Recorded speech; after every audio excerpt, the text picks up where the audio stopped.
Good evening, brothers and sisters. And also, we thank Father Marlon for presiding over the Mass. He is a missionary to Spain, SVD, and he has written a book. One of these days, we will be launching his book in the shrine. It's an inspirational book about his life as a missionary. Thank you, Father Marlon. Brothers and sisters, he said at the start of this celebration, Father Marlon, that a love without a sacrifice is a myth. It's a fairy tale, not real. And so, what makes love real is the sacrifice. What makes love authentic is the sacrifice. The more we sacrifice, the more the love is authenticated. It reminds me of Ogmandino, who talked about the choice. And he said, what authenticates this choice is the difficulty that is attached to it. The more difficult it is, and the more you choose it because it is difficult, the more authentic the choice is.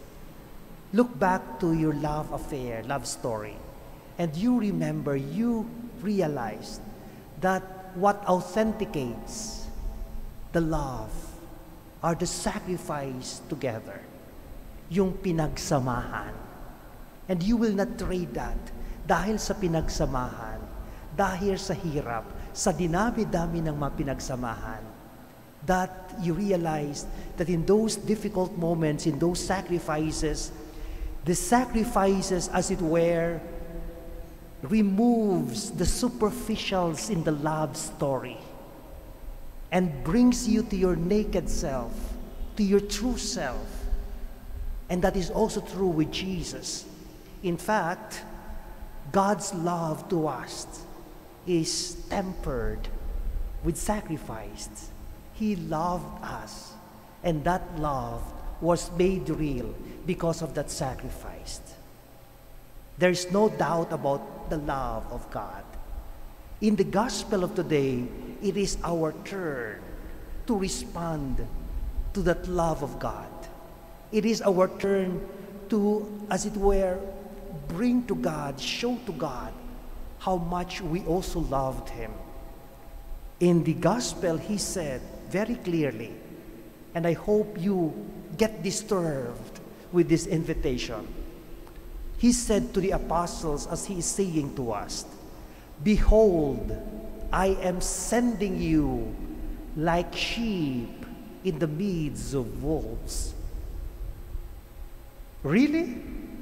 Lord, you are sending me like a sheep in the midst of wolves. Do you know what is a sheep? You know, we in the Philippines are not so acquainted with sheep. But if you go, for example, if you have a sheep, you go to the Middle East, or you have an experience of a sheep farm, you realize that one of the dumbest animal are sheep. They are so dumb, kind of stupid, that when they get lost, they more or less would not find their way back to the fold. And so when Jesus was saying to them, "You are sheep," apparently He's saying to His apostles, "You are damned." Would you be comfortable with that? But they are not only damned, the sheep is also weak, so frail, that a wounded sheep cannot really find its way back. It needs a shepherd. And another thing is that the sheep is not only damned, weak, but the sheep is also stinky. May amoy ang sheep. And so it is kind of offensive, really, for those who know what sheep is, to be kind of identified with sheep. I am sending you like sheep. in the midst of wolves. Do you know what is a wolf? They are highly intelligent. It is a highly intelligent animal, a very complicated. I would rather be called a wolf rather than a sheep. But why is it that Jesus uses the metaphor of a sheep in the midst of wolves? What is the difference between a sheep and a wolf?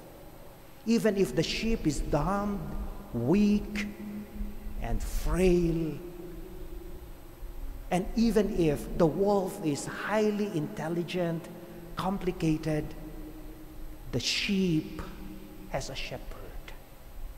Wolves do not have masters. And so the strength of the sheep rests on the shepherd, and the love of the shepherd, and the sacrificial love of the shepherd. That is the strength of the sheep. That is why the sheep relies on so much on the shepherd, on the good shepherd, not the hired one. And you see this pattern of Jesus identifying to us the little ones.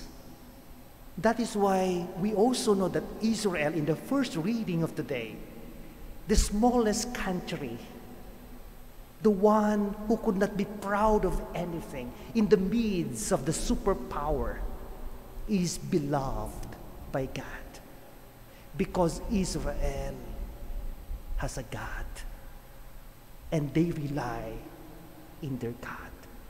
The strength of the small, the strength of the weak, the strength of the damned is God. And this is our invitation today. We don't mind going through difficulties and sacrifices. Just do your best and trust in God. It's an invitation to trust, an invitation to live in this sacrificial love of God that will really make us authentic. You know, it reminds me, 3 days ago I was talking to a friend, a self-made woman, and all throughout her life she has always been very independent. And now, in the midst of her being a self-made woman, it came to a point that the family went for a vacation and she decided to be by herself. And at a certain point, she was reckoning with a kind of being helpless. First time in her life, recognizing being helpless. And she honestly told me, "Father, it's just so awkward.